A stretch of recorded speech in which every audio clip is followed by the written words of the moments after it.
The air in the Double R diner hangs thick and heavy. A comfortingly American smell. Stale coffee, sizzling bacon fat, the faint, sweet perfume of pancake syrup baked into the vinyl of the booths. Outside, the Nevada sun beats down on an endless ribbon of asphalt, shimmering with heat. Inside, the ancient air conditioner rattles a protest, fighting a losing battle against the afternoon glare. A handful of truckers nurse mugs of coffee, their conversations a low, gravelly murmur. A waitress named Brenda, her face a roadmap of long shifts and short tips, moves with an economy of motion born from decades on her feet. Peaceful, mundane. Then the sound begins. A low rumble, distant at first, like gathering thunder on a clear day. It grows steadily, a deep-throated growl that vibrates through the concrete floor, making the coffee in the mugs tremble. Brenda pauses, dish rag in hand. The truckers look up from their plates, their eyes turning towards the wide front window. The rumble becomes a roar. For motorcycles, big Harleys chromed and gleaming pull off the highway and into the crack parking lot. They move with the tight formation of a wolf pack, parking in a neat, imposing line. The men who dismount are large. They are clad in worn leather vests, the backs emblazoned with a shared patch. A grim-faced skull wearing a crown of thorns, encircled by the words, Road Guardians. Tattoos snake up their necks and cover their arms, stories written in ink. Their faces are weathered, carved by wind and sun and things best left unspoken. They move with a quiet, deliberate weight that makes the air around them feel charged. The bell over the diner door jingles, a ridiculously cheerful sound in the sudden silence. The men file in. 4 of them. The truckers, men who make their living being tough, suddenly find the bottoms of their coffee cups intensely interesting. Brenda grips her dish rag a little tighter. The lead biker, a mountain of a man with a thick gray beard and eyes that seem to miss nothing, nods once at Brenda. His vest reads bare over one pocket and president over the other. "Ma'am," he says. His voice is a low rumble, like stones grinding together. "Table for 4?" Brenda asks, her voice a little too high. Bear gestures to an empty booth in the corner, the one that gives them a clear view of the entire room and the door. They slide in, the worn leather of their vests sighing against the red vinyl. They do not talk much. They order coffee, black. They order cheeseburgers, well done. They sit in a comfortable quiet, a unit at rest. The diner slowly relaxes. The truckers resume their murmuring. Brenda brings their food. The bikers are just customers. Scary-looking customers, but customers nonetheless. The mundane calm begins to settle again. The bell over the door jingles again, but this time it is not cheerful. It is a sound of pure panic.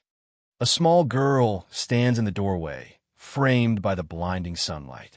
She is maybe 8 years old, with hair the color of straw and eyes wide with a terror that seems too big for her small face. Her feet are bare, scratched, and dusty. Her thin cotton dress is torn at the shoulder. She is breathing and ragged, hitching gasps like she's been running for a very long time. The entire diner freezes. Her gaze darts around the room, a frantic, desperate search. It sweeps past the truckers, past Brenda, past a family in another booth. It is the look of a cornered animal searching for an escape that is not there. Then her eyes land on the corner booth, on the 4 large men in their leather vests, on the skull and thorns. For a moment, her fear seems to intensify. These are the monsters from stories the men mothers warn their children about. But the desperation in her is a more powerful force than the fear. She takes a stumbling step forward, then another. She walks directly toward their table. Her hand is clenched into a tight little fist. As she gets closer, Bear sees something clutched in it, a small, folded piece of paper. She stops at the edge of their table, her small chest heaving. She looks up at Bear, her blue eyes swimming with unshed tears. With a trembling hand, she extends a fist. She unfurls her fingers, revealing the crumpled note. Bear does not move. He just watches her. His gaze is steady, patient. She places the note on the table, next to his half-eaten burger. He picks it up. The paper is warm and slightly damp from her hand. He unfolds it carefully. The words are written in a child's shaky crayon scrawl. 5 simple words. Please save my daddy. A profound silence hangs over the table. The other 3 bikers, Reaper, Jinx, and Shepherd, are motionless, their eyes fixed on the girl. Bear looks from the note back to her face. "Who has your daddy, little one?" he asks, his voice softer than anyone in the diner would have thought possible. A sob breaks from her throat. "The bad man," she whispers, the words barely audible. "The smiling man." The bell jingles a 3rd time. A man steps inside, blinking against the sudden dimness. He is the picture of respectability. He wears expensive-looking slacks, a crisp button-down shirt, and polished loafers. His hair is perfectly styled. A warm, concerned smile is fixed on his handsome face. "Lily, there you are," he says, his voice smooth and reassuring, like a television host. "Oh, thank goodness. You gave me such a scare." The girl, Lily, flinches violently. She makes a small, choked sound and instinctively shrinks behind the corner of the booth, trying to hide behind Bear's immense frame. The smiling man takes a few steps into the diner, his eyes scanning the room. He sees Lily cowering by the table of bikers. His smile tightens just a fraction, but he keeps his tone light and professional. "I'm so sorry for this disturbance," he says, addressing the room at large. He pulls a wallet from his pocket and flashes a laminated card. "Mr. Harrison, I'm a family grief counselor. Lily's family has been through a significant trauma recently. She has episodes. Gets confused. Runs off." He looks directly at Bear, his gaze condescending, dismissive of the leather and tattoos. "I apologize if she's bothered you gentlemen. She has a very active imagination." He takes another step forward, his hand outstretched towards the girl. "Come on now, Lily. Let's go. We don't want to be a nuisance." Lily presses herself harder against the booth, her small hands gripping the vinyl. A single tear traces a path through the dust on her cheek. "No," she whispers. "Don't let him take me." Mr. Harrison's sigh is a performance of practiced patience. "Lily, we've talked about this. These fantasies aren't healthy. Now, come along." He reaches for her arm. Bear's hand moves. Not fast, not aggressively. It simply rises from the table and closes around Mr. Harrison's wrist. It is not a violent grip, but it is absolute, like a steel cuff snapping shut. Mr. Harrison stops dead. Surprise, then annoyance, flashes across his face. He tries to pull his arm away, but it does not budge. Bear's hand is an anchor. "I believe the lady said no," Bear says, his voice still quiet, but now with a core of granite. The diner has gone completely, utterly silent. The air is so thick with tension you could cut it with one of Brenda's butter knives. Mr. Harrison's smile finally evaporates. It is replaced by a cold, hard glare. "Let go of my arm," he says, his voice low and sharp. "This is a private family matter. You have no right to interfere." "She came to us," Reaper says from across the booth. His voice is a rasp. "That makes it our business." "She's a confused child," Harrison snaps, yanking his arm again. Bear's grip remains unmoved. "She's under my care. Her father placed her with me for counseling. Her note says to save her daddy," Shepherd points out, his tone deceptively calm. He leans forward slightly. "From you." Harrison's eyes dart between them, a flicker of something ugly in their depths. Panic. This is absurd. She's distraught. Her father is unwell. He's resting. I'm his financial advisor and her temporary guardian. A minute ago, you were a grief counselor, Jinx says, tilting his head. Jinx is the youngest, but his eyes are old. He notices things. Now you're a financial advisor and a guardian. That's a lot of hats, Mr. Harrison. Harrison's face flushes. A vein throbs in his temple. My role is complex. It's not something I expect people like you to understand. The insult hangs in the air. The bikers do not react. They just watch him. Their stillness is more unnerving than any threat. Where's her father resting? Bear asks, his thumb pressing slightly into a nerve cluster in Harrison's wrist. Harrison winces. at a private facility, for his own good. He's unstable. No, a small voice says. Everyone looks at Lily. She has pushed herself away from the booth, her small body trembling, but her chin lifted. He's not sick, she says, her voice gaining strength. You locked him in the room. You took his phone. Harrison lets out a short, ugly laugh. See? Fantasies. The poor girl is completely detached from reality. What room? Bear asks, his eyes never leaving Lily's face. He is speaking only to her now. Harrison and the rest of the diner have ceased to exist. The cold room, Lily says, her voice shaking. At the old cannery, by the river. You said no one would hear him yell. A specific detail. A verifiable location. The midpoint shift. The moment suspicion hardens into certainty. A subtle change ripples through the four men. A tightening of shoulders. A hardening of eyes. The posture of observation becomes the posture of intervention. They are no longer just listening. They are acting. The old fish cannery on Route 7? Shepard asks, his gaze sharp. Lily nods frantically. Unit 14. It has a big red number on the door. You put a new lock on it. Harrison's face goes pale. The mask is not just slipping, it is shattering. She's lying. She's making it all up. I've never been to any cannery. Bear looks at Jinx. He does not need to speak. Jinx pulls out his phone. His thumbs, surprisingly nimble for their size, fly across the screen. He holds the phone to his ear. The rest of them just wait. Bear's hand is still locked on Harrison's wrist. The man is a statue, trapped between the booth and the biker. Hey, Miller, Jinx says into the phone. His tone is casual, but there is an underlying urgency. Yeah, it's Jinx. Got a question for you. A pause. Man by the name of Harrison. First name might be Charles or Christopher. Claims to be a financial advisor, maybe a counselor. Dealing with a family, father and daughter. Says the father is in a private facility. Jinx listens, his eyes fixed on Harrison. Harrison's face is slick with sweat now. He looks like a cornered rat. Yeah? No kidding, Jinx says. He listens for another long moment. Complaints filed? From 3 other families?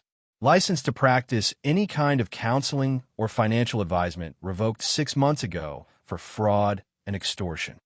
Every word drops into the silent diner like a stone into a deep well. Brenda the waitress gasps, her hand flying to her mouth. The truckers are on their feet now, watching, no longer pretending to be disinterested. Jinx hangs up the phone. He looks at Bear. Detective Miller knows him. Jinx says, his voice flat and cold. His name is Charles Harrison. He's not a counselor. He's a predator. He targets families in debt, single parents. Gets them to sign over power of attorney, then bleeds them dry. 2 of his previous clients lost their homes. Another one is missing. The truth lands with the force of a physical blow. Harrison's facade crumbles completely. The polished professional man is gone, replaced by something raw and venomous. You have no idea who you're messing with, he snarls, his voice a guttural rasp. He tries to rip his arm free again, this time with real force. I have connections. I will ruin you. You'll be rotting in a cell, you pathetic leather-clad freaks. He twists violently, using his free hand to shove the table. Plates and coffee mugs crash to the floor. It is his last mistake. In a single, fluid motion, Shepard and Reaper are on their feet. Shepard moves behind Harrison, blocking any retreat. Reaper grabs his other arm. Bear releases his wrist and stands to his full, imposing height, dwarfing the now panicked man. Harrison makes a desperate lunge for the door. It is not even a contest. Reaper yanks him back. Shepard trips him with an expert, almost lazy extension of his leg. Harrison falls hard, the air rushing out of his lungs in a pained whoosh. Before he can even think of getting up, Reaper has a knee planted firmly in the center of his back, pinning him to the checkered linoleum floor. Shepard calmly retrieves Harrison's hands and holds them behind his back. The action is swift, efficient, and utterly devoid of anger.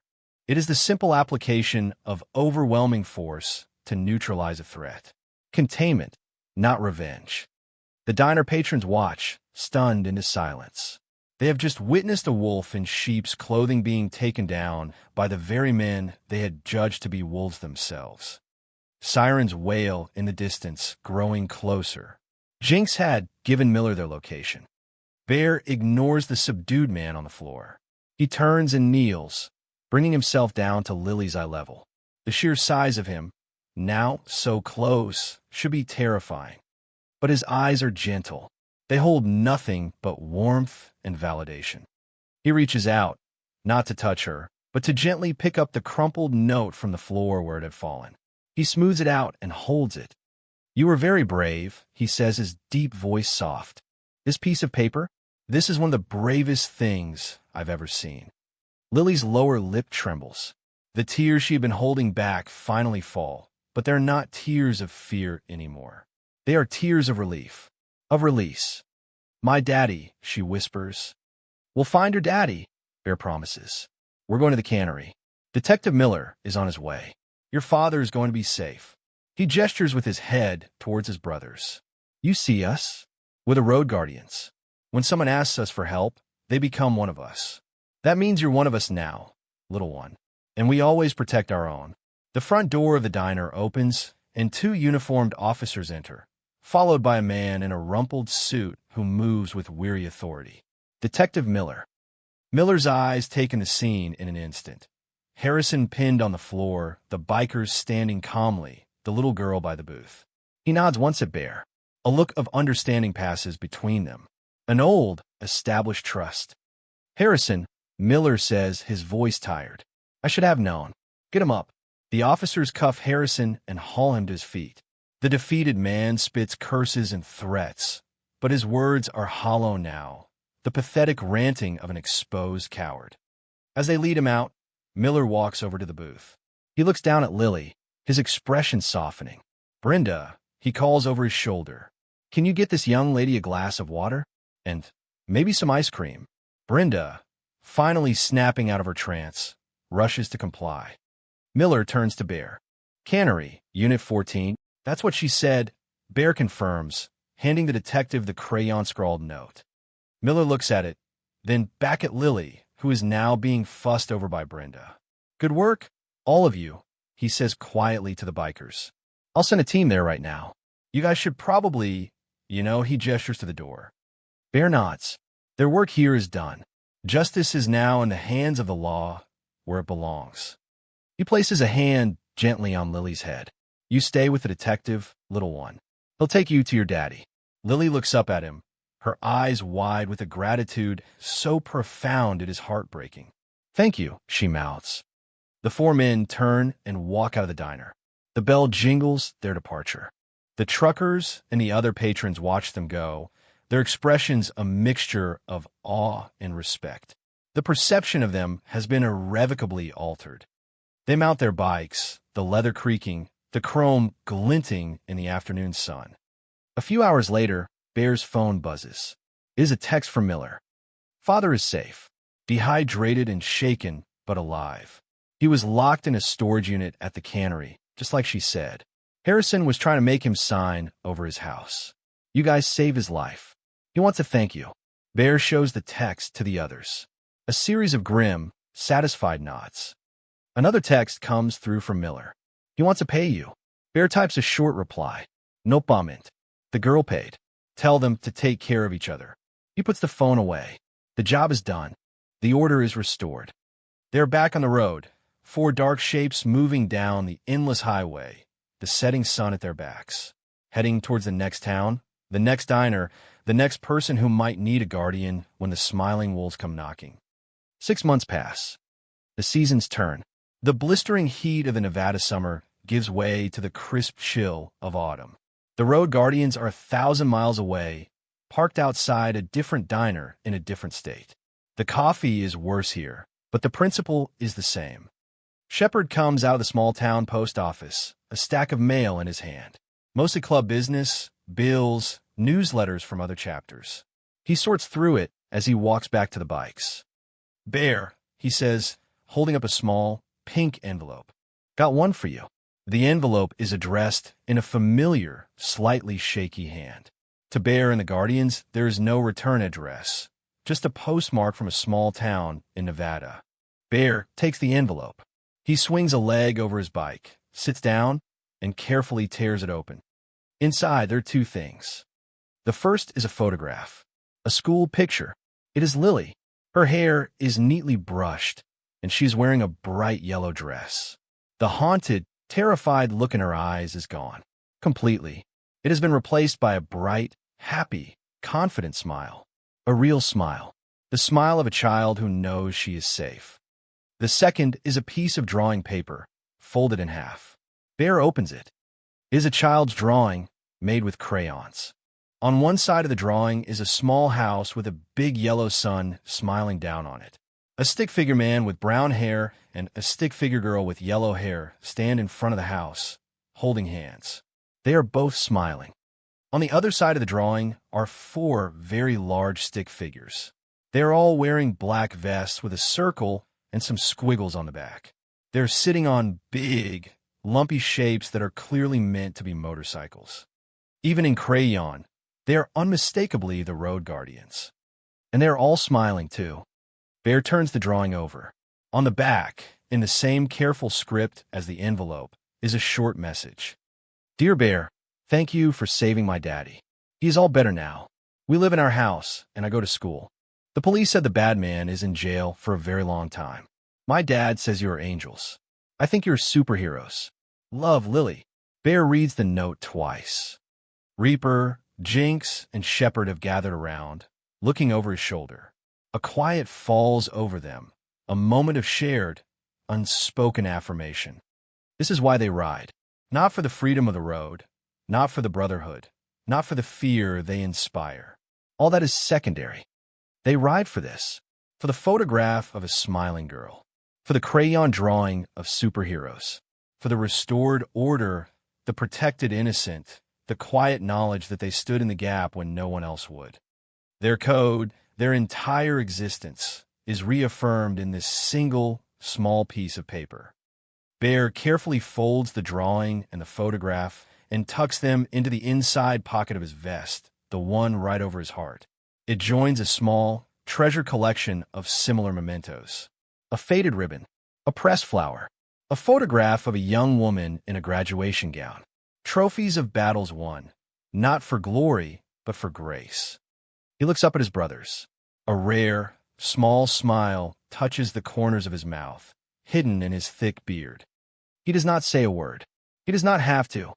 He puts on his helmet, straddles his bike, and fires the engine.